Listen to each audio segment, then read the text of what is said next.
Hey, this is Vanessa Marie Carter on Complete Country, and here's 10 things to know about me.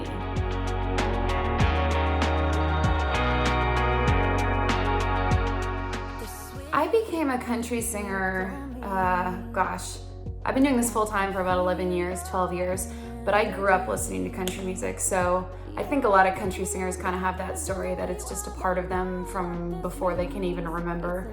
I come from a really huge family, a ton of musicians in my family, and it was just always country music. I danced growing up, and I kind of got into music that way. I started with my first vocal coach when I was 8 years old, and it was just always country.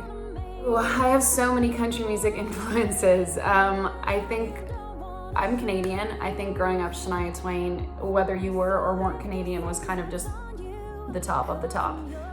So I would say Shania Twain was a huge influence on me as a young girl, just like the best example of what female power and strength is in country music.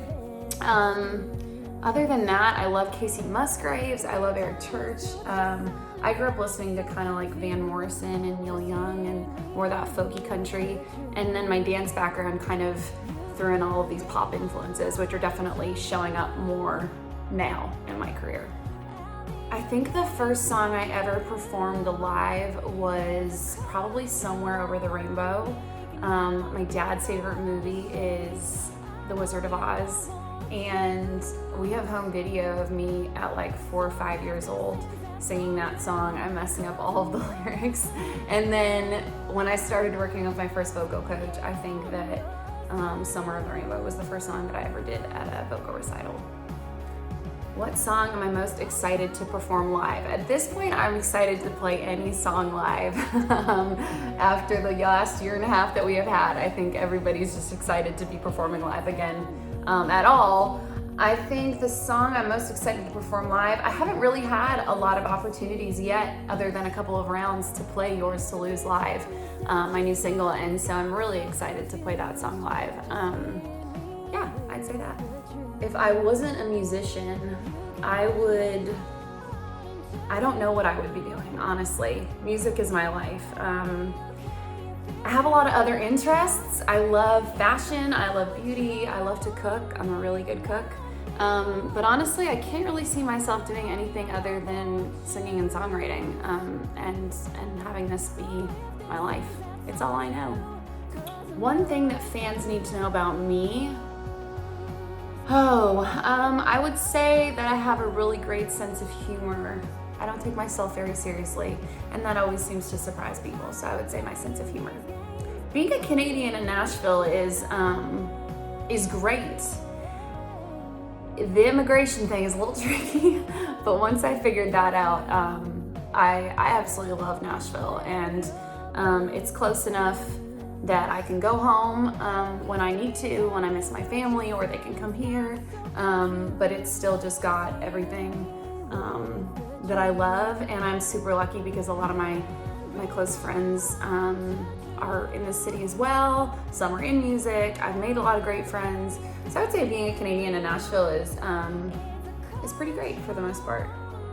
I do get made fun of for the A thing, or the out and about thing. I don't hear it, but.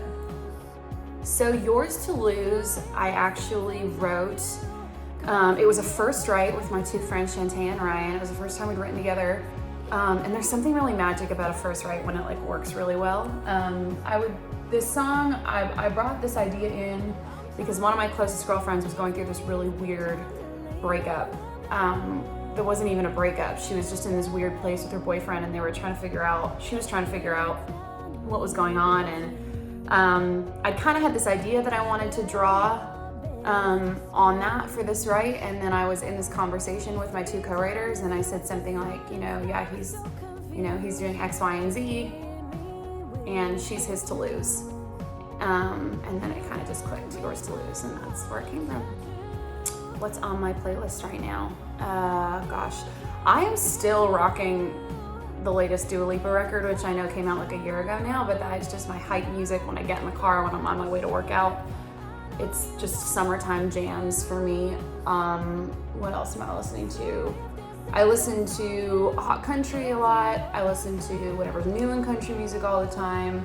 I listen to a lot of different stuff. I listen to jazz music when I clean my house or when I cook. I listen to French jazz music when I cook. I'm all over the place. Also, anytime my friends release new music, that's always on my playlist. The first thing I'm gonna do when this pandemic is over, this is probably a little bit of a generic answer at this point, but I think the first thing I'm going to do as a Canadian is go home to Canada and hug my 92-year-old grandma, who I haven't seen in a year and a half.